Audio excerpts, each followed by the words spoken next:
Don't fuck no bitch that fucking with your dog. That law. If you come up, don't forget about your dog. That law. Alright, Dope Era Magazine exclusive. I'm out here with the big cuz, the man making a way out of no way, the man from the city of Oakland himself. I'm out here with the boy Dame. What up, man? Thanks for the introduction. Feel me? No problem, you know I got you, man, you know what I'm saying? So, this is a Dope Era Magazine exclusive, as I said. You know, we on a secret location, hidden away from a lot of you nerds. But I just want to say, first off, congratulations to you, Dame.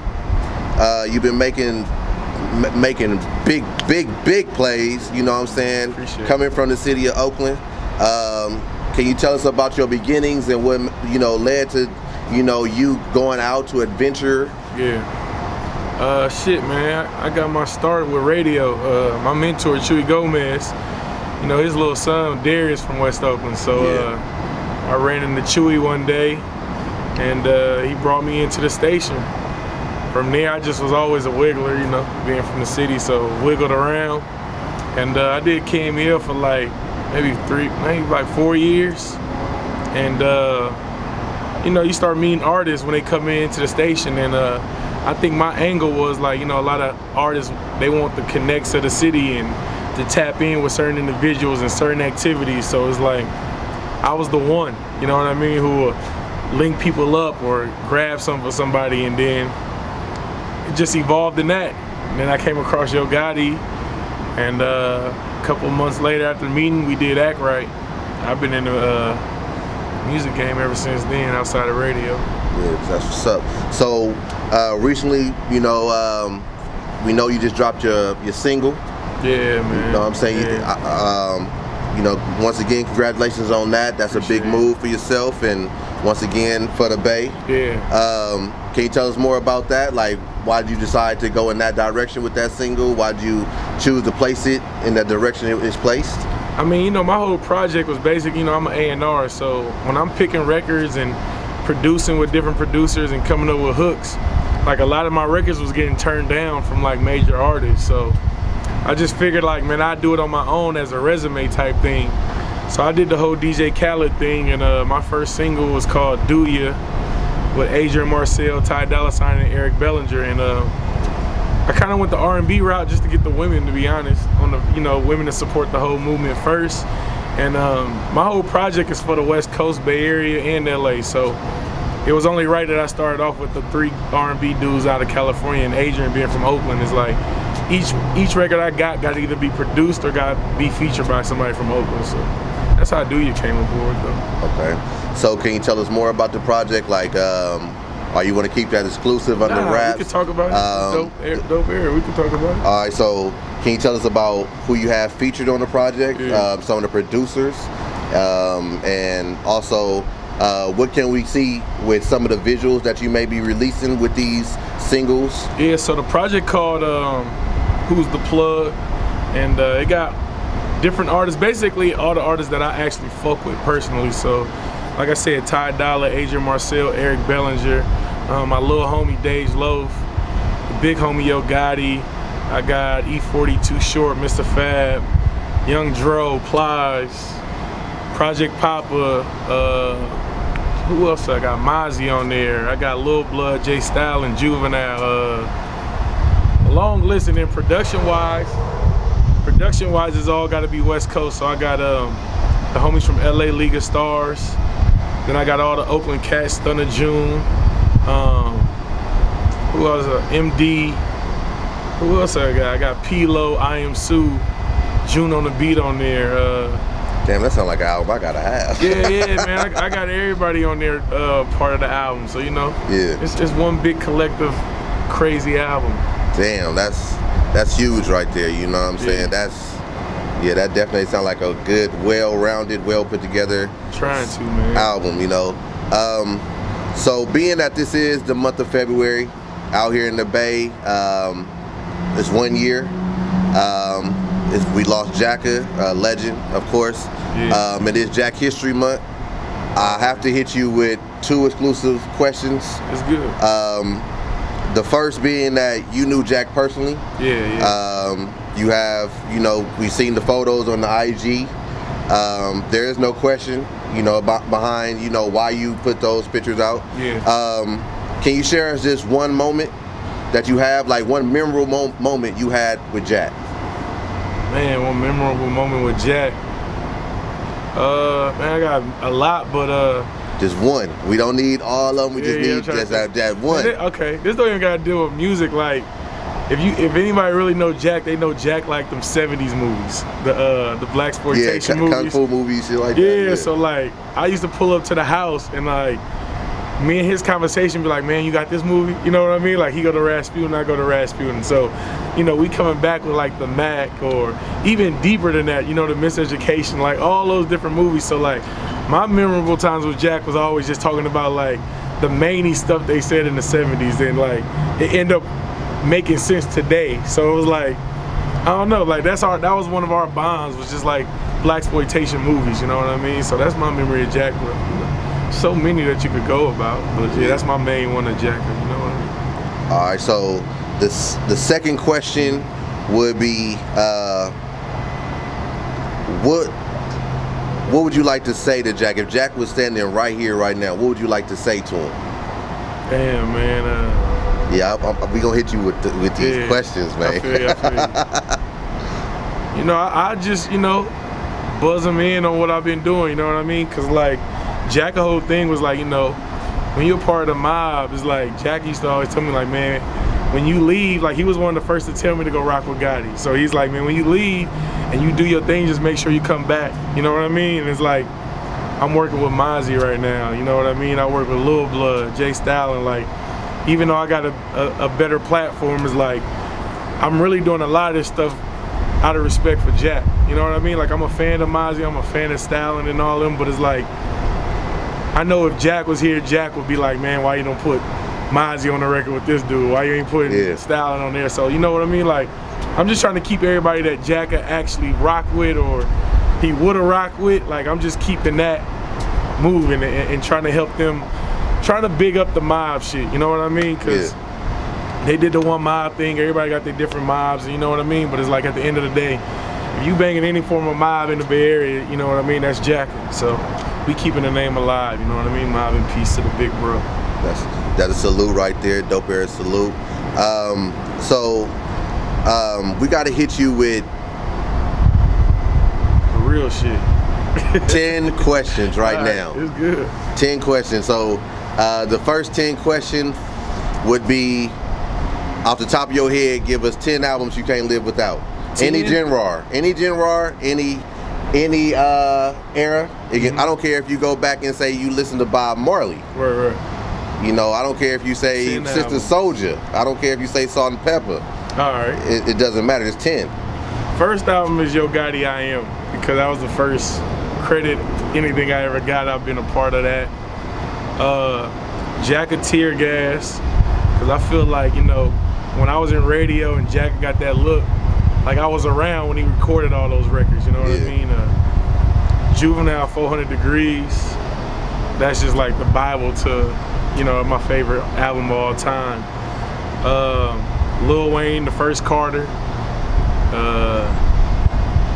Number 5, let me see. R. Kelly, TP2, that was my Cat Off album. R. Kelly, TP2. Damn, what other albums is it? I like the Game documentary, I fuck with that. Jay-Z, Reasonable Doubt. What other albums did we play big?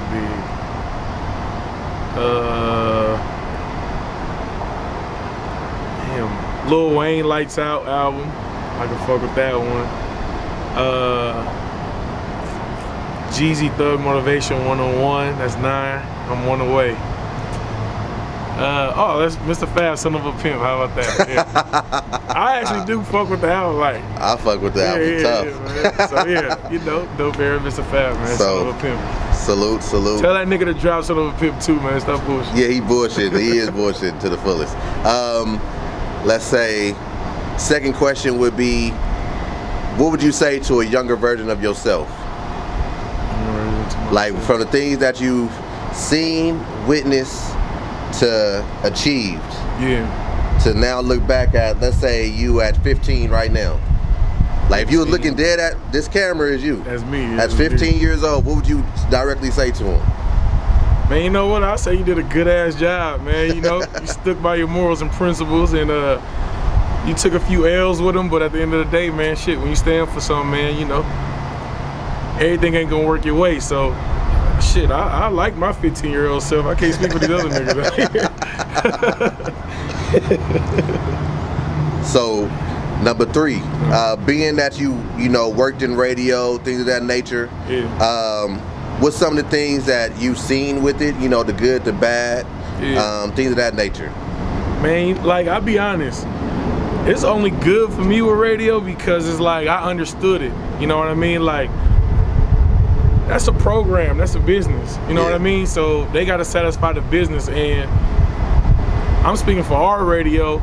You know, I seen them support the local artists. You know what I mean? Like the I Am Sues, the you know, like not just radio, because the radio dudes is in the clubs too. So, you know what I mean? Like when people feel like radio don't support them, it's like they playing your song in the club too. So that means a lot too. I get the radio shit, but you know, like the radio support, man. You know what I mean? I Am Sue, J Style, I seen J Style on the birthday record. You know, that's a fucking, that guy played every night in the club. You know, so yeah. I fuck with radio. I ain't got no problems with radio like everybody else did. All right, number 4.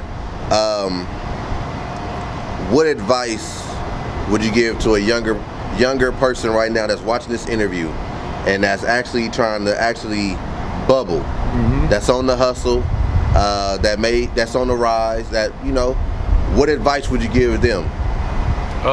Man, one, you just gotta work and you gotta do quality shit. You know what I mean? Like I always tell people all the time, this music shit ain't no math. It ain't like 1 + 1 is gonna be, you know, let's bring it up. I tell people all the time that this music shit is a science, it's not math. You feel me? Like 1 + 1 gonna be 2 forever. Yeah. Just because I Am Sue did certain things to get on, don't mean that's gonna work for you. You know what I mean? Like science is a new reason why the world gonna end every year. Yeah. It's just who theory you believe more to actually believe it. So, you know, you just gotta keep working, to be honest with you. There's no real formula on how to make it in this shit. It's like, you take your shots and hopefully one of them bitches make it, and that's it. But at the end of the day, just keep working and do quality shit. You know, you can't be putting out unmixed records and expect somebody to play your shit or respect it. You know what I mean? Now, if it's an undeniable hit, you know, God is with you, but it don't hurt you to get that shit mixed down and have it presentable. You know what I mean? All right, so do you have anything that you want to announce to the people? Anything? If it's dealing with clothes, with branding, go ahead, you know. This is your opportunity. Let me see if we're going to let something out the bag. Well, you know, man, they say don't say nothing till the ink dries, so I'm going to just say, just look out for everything I do, man. You know what I mean? Because I'm just trying to help everybody from the Bay, Oakland, Frisco, Richmond, Vallejo. I'm just trying to help everybody, you know what I mean? So I don't really got no major key to life announcements. He do. I know, but I can't reveal it to y'all. Yeah, you know, but, you know, I tried. yeah, man, he tried. So, being that you do travel, you know, you just did your thing with Young Dro out here. Oh, yeah, you know, he on my album too, man. Doing that, we see you doing your thing behind the scenes. You know, all in these videos. You know, but you know, tell us some of the things that you see on being on set, being in these studios. You know, traveling with Yo Gotti, things of that nature. Like I said, we do see on the newest one, The Art of Hustle. We seen the liner notes. It does say your name. Yeah. You know. This is someone that actually is in the world, y'all. Like, this is not like we are actually like getting this dude off the street. No, this guy actually puts his time in, and actually hustles. So what do you actually see on these things? You know, like I said, in the studio or whatnot. Man, I just see like But key words like hustling, you know what I mean? Like, this shit is time. Like, ain't no sleep, you know what I mean? So like in the studio, it's like, we don't waste time. We in the studio 10, 12-hour days, like, and we just going over like mixing or the track list for like Gotti last album. It probably took us like a week. For real?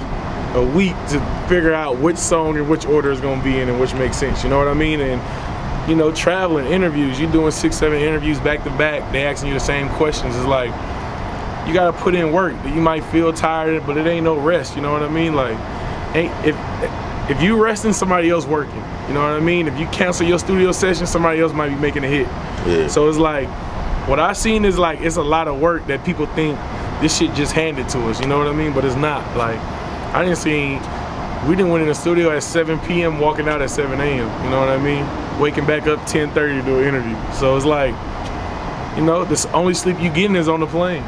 So this shit is work, you know what I mean? And it's just a lot of work. That's what I can say. It's not as easy as everybody think it is. You gotta get out there and hustle, and you gotta grind. The grind is a terrible thing to waste. Straight up. Basically. Opportunity, do not take no days off. So. You know what I'm saying? You're listening to the man himself giving you the game. I don't know how else to explain this shit on this interview. So, do you have anything that you want to say for the Bay, for the world? That's, you know, just in general. Like, when I say in general, I mean like, who is Dame? Like, how are you coming? Like, how are you knocking all these doors down? Like, is Allah blessing you? Is God blessing you? Do you think Jack is like, I'm gonna put him in the position to win? I mean, it's definitely God blessing, you know what I mean? I always say it's two things you can't stop, God and the real nigga, you know what I mean? Yeah. At the end of the day, I just got morals and principles, and I stay in my lane, you know what I mean? I don't hate on nobody. Even though like niggas hate, I don't hate on nobody, cause it don't help me to hate on nobody, you know what I mean? So you know, when you don't hate on people and you forgive people, I feel like God opened more doors for you. And when you stand for something and you got morals and principles, like, this a fake industry, you know what I mean? And it is a fake industry. It's a fight every day for the real to prevail. So it's like, you lock in with certain individuals that's actually real, and it's like one big fraternity, you know what I mean? If you need something, they got you. If they need something, you got them. So it's like, you know, that's really it, man. And my message to, let's say, the Bay Area, to the world, man, just stop being a bitch niggas, man. Like, fuck, bro. It's like, we all out here, man. We all moving. Like, don't hate on the next man if he surpass you, you know what I mean? Like, he gonna come back. Like, I used to see Jack, like, I feel like Jack was like the Bay Area A&R. Like, if Jack came and got you on the song, that was his cosign. And when niggas like Styling and all them, like, even when they kind of like Jack might have chilled for a second and they kind of surpassed him or was doing more things, like Jack, I ain't never heard Jack hate on no man in my life. You know what I mean? From rocking with Jacka from, let's say, 07, 06, 07, like, I ain't never heard that man say, fuck this rapper or fuck this dude, or, man, like, Jack, like, that's how I just feel. Like, don't be a bitch nigga, man. Like, fuck with everybody. If you don't fuck with them, stand down. But voluntarily hating on the nigga, man, I wish you niggas nothing but death, dog. Period, man. That shit corny to me, man. So, do you have any last words for the fans? This is your last will and testament. Man, just stay true, man. You know, opportunity, it don't take no days off, so you shouldn't. You know what I mean? And just keep fighting and staying by your principles and morals, man. If you come up, don't forget about your dog. I'm a street nigga, so it's fuck the law. If you broke nigga, that should be against the law. Got gospel ass nigga, news reporters, working with them folks, you on law in order. If your girl getting it, then you must support her. I'm turned up, man, I'm tryna fuck somebody, to daughter. Piecing up on bottle, boy, don't let me